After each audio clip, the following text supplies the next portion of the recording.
한 방 서로 한 번을 보고 있어요. 자, 노려요. 시간도 없고 체력도 없어요. 시간 싸움. 자, 체력. 시간 싸움. 자, 10초. 마마라가 걸어보나요? 무릎도 여기서 긁어야 되거든요.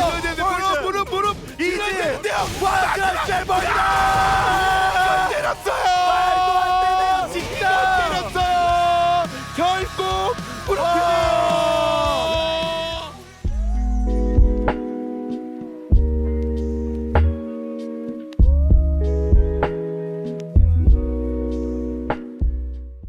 What is up guys, it's me your boy KWS and we are back again with another video. I know it's been a while since I've done a talking heads video like this one, but I feel like now is a better time than any, considering all the support you guys have given me recently. You know, we hit 6k subs like 2 days ago or something like that, and that was quite big considering that, like 5k wasn't that long ago, and we're already well on our way to 6.5k, and like the level of growth we've seen recently has been amazing, and I cannot thank you guys enough for that.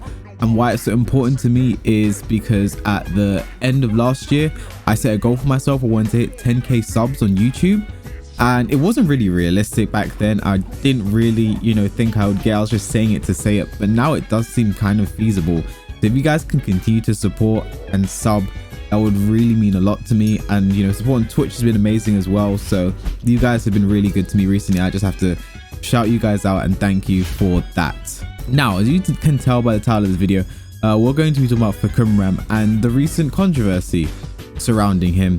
I don't know if you saw recently, I believe it was the Africa TV championships. I don't know what they call it, the tournament they do there. And very recently, Knee won that tournament, Knee versus Ulsan Grand Finals, and it was a Fahkumram mirror. I don't know if you saw on Twitter, but you know, I was gonna say Fahkumram, Arslan Ash actually sort of chimed in and mentioned, you know, this character is stupid, that's why he's banned in Pakistan. You know, no one likes this character, and as we've all been saying, to beat Fahkumram you have to play Fahkumram. And you know, Knee sort of chimed in as well, and he was like saying, yeah, well, you know, it's kind of always been this way. You know, I've picked Steve myself, you know, a lot of the top tiers before, and in Pakistan, you know, they were picking geese. Sorry, just to interject real quick, I actually made a mistake. What Knee actually said was he was talking about how the Pakistan scene actually used Akuma geese and blah blah blah for the season 2 OP characters. He wasn't talking about himself, he was actually talking about them. Small mistake there. Anyway, back to the video. And Akuma and like all the top tiers. So you know, what I sort of am interested in about this debate is why Fahkumram. You know, why is Fahkumram the one that has taken things too far? Now, don't get me wrong, as I mentioned in my Is Fahkumram Broken video a while ago, which will be up here, should be up there if I remember to put the link in. You know, he's a very silly character. He's a lot of stupid things, you know. His standing 3 been talked about by almost everyone at this point, standing 3-4, then he has 3-1, you know, for the mix-up 3-1-4-4, 3-1 down 4. Obviously a lot of the options are heavily punishable, but it's still the fact that, you know, you have to take that mix-up end around situations. That's kind of annoying. It still doesn't sit right with me that his down forward 1 has a 4-way mix-up after it. I'm not a fan of that. And then his down forward 1 itself has mental plus frames, because down forward 1-2 will catch you mashing any buttons, and he gets a pickup for an off-axis combo. And there are some things with his character that like people aren't even talking about, like his 1-4, his 10-frame punish, maybe even the best 10-frame punish in the game, that wall splats. But on natural hit, if you neutral block his down forward 2, his launcher is guaranteed. And if you are blocking, you have to then take a mix up between that mid, the launcher, or his down back 4, which is a huge chunky low that's like +5 on the hit. Like, this character, he has quite a lot going for him, and it's quite insane, to be honest. So these are just the kind of things that make this character ridiculous, besides the damage, besides the hurt boxes, besides the stuff like his back 2 charge setup, which is such a stupid setup. If you get hit by the back 2, which is a 14-frame poke in itself, if you get hit by back 2, you actually just have to take the second hit, unless you're a character like Zafina, who can actually, I think Zafina can step around it, I'm not too sure. And obviously if your character has a parry, that's what you have to go for. But the presence of mind to do those kinds of situations, you know, it takes a lot. That's a lot of muscle memory, mental fortitude to be ready to do these kinds of things. So, you know, I'm all for, you know, the Fahkumram needs nerfs, fix his train, right? I'm completely on board there. What I want to know is, why is it Fahkumram the one that got, well, Pakistan anyway, to this point where they're like, yeah, a character's outright banned? You know, because we have had some silly characters in this iteration of Tekken. The character I believe that if we are going to start banning that should have been banned was version 1 Leroy. Version 1 Leroy was the most god mode character this game has ever seen. If there was something strong in this game, Leroy had it, and it was crazy. And, you know, he's been nerfed. He's still very strong, still borderline broken in my opinion. Like I've said before, the only way to really nerf Leroy and bring him into normalcy is to just take away certain moves, but that's not the debate we're having here. But like I said, Leroy, that character should have been banned. There's no way Evo Japan should have been allowed to go ahead with that version of Leroy running about.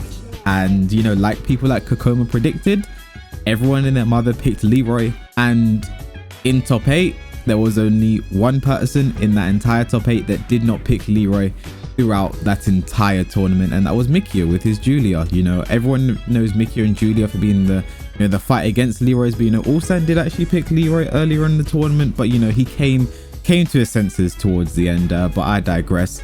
Also as well, Akuma, you know, season 2, around season 3 was when, you know, people really started to pick up on Akuma. Pakistan came along and showed us this character is a complete nightmare. And, you know, once again, you know, the character's not, they didn't go and try and ban the character.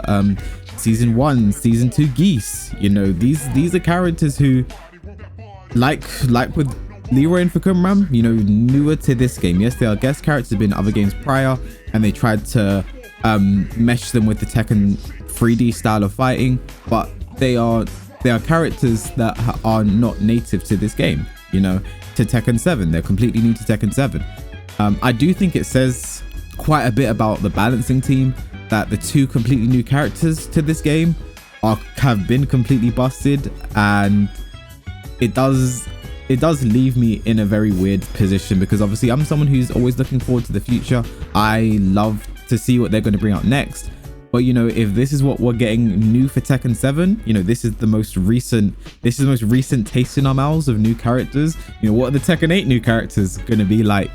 I mean, it'll be very interesting to see for one thing, but I hope this will be a learning experience for them, and they will probably understand that, you know what, we need to scale things back. Characters cannot come out in this way. We need to make sure they're fixed completely, do rigorous playtesting. I don't know, maybe invite players to do playtesting as well for these characters, because I feel like these kinds of things won't happen if, you know, you have people who completely understand the game and play at the top level, or just, you know, have a great understanding of the game, are testing these characters and saying, you know, this shouldn't be the way it is, this is good, this needs fixing. I feel like Fahkumram definitely wouldn't come out the way he was with his messed up hurt boxes, the damage and the throw, if, you know, we had that kind of rigorous playtesting. I don't know what goes on in Bandai Namco HQ behind closed doors, you know, I have no insider information unfortunately, but I feel like if this is the way things are going, this is what needs to happen. You know, you see it in other types of games, like I know for shooter games, like very recently, the best example is Valorant. They had like old CSGO professionals on the development team, and that's one of the best ways in my mind to, you know, make sure games come out balanced and also get your community involved in the best way. I can't think of a better way than that, honestly.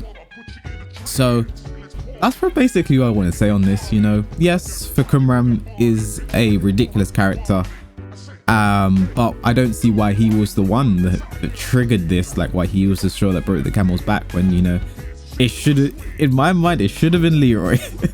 I'll never stop talking about this character, but yeah, I do think if we were going to ever ban a character, you know, from this game, it should have been that version 1 Leroy. Does Fahkumram deserve the same treatment? Perhaps. But I just want to know what like this leaves for the future. You know, we're going to see more people, more communities just banning characters outright, because one argument I've seen a bit kind of gets on my nerves. It was really prominent during Leroy version 1 Leroy, was it like we just need to get used to the character. You know, he's a completely new, just getting used to the character. That I myself was trying to like get around that by saying, you know, he is completely new. It might take a bit of time, but it was obvious to everyone in the mother that this character was just broken. And Fahkumram is definitely within that same vein. So hopefully something gets done about it. I do enjoy this game. I think it's a good game. Despite its online flaws, I do think Tekken 7 is a good game, but online has just highlighted its flaws a lot more. And this is, you know, the stuff we just have to cope with now. There are no tournaments to really watch, but if there were tournaments, will we see more things like the Africa League, you know, Fahkumram Grand Finals, Leroy Grand Finals? Is this the kind of thing we would be seeing? And one thing, just to quickly point out, I keep saying one more thing, but I promise this might be the last thing. In a tournament like that anyway, like Knee and Ulsan, these are the kind of people you'd be expecting to get to grand finals anyway and be potential winners. So I don't think it's enough to change results, but it isn't entertaining to watch. I think these are the kind of things that can kill viewership if everyone's being forced to play these characters. I do believe Knee and Ulsan will be getting grand finals in a tournament like that anyway, regardless of character. But the thing that really takes away from it is just like, we don't want to see the same characters played over and over again. Character loyalty used to be a thing. Like, I do still believe Tekken is a game where you can win with most of the cars. There are some characters you may struggle with here and there, but it's winnable with most of the cars. It's just going to be harder. And, you know, characters like Fahkumram, Leroy, they just make it easier for certain people. And, you know, players like that with characters like that, you know, Knee also having these really strong characters, is going to make winning easier for them, you know, not against each other, because I think it was still quite an entertaining grand finals anyway, because just seeing these two play, they're at the highest level of the game you could possibly be. But, you know, we just want to see more character diversity. I think that's one thing that's always stood out about Tekken, is character diversity. I think like Tekken has had this problem for a while. You know, if you look back to Evo last year, there were 4 Steves in the top 8. There were 2 separate Steve mirror matches. I believe there were 2 Geese as well, 2 Kazumis. But at least it wasn't 7 Leroys. You know, like, at least these are Tekken characters except for Geese. At least these are Tekken characters. So yeah, that's basically what I have to say on this. Thank you guys for watching this video. Thank you guys for all your support recently.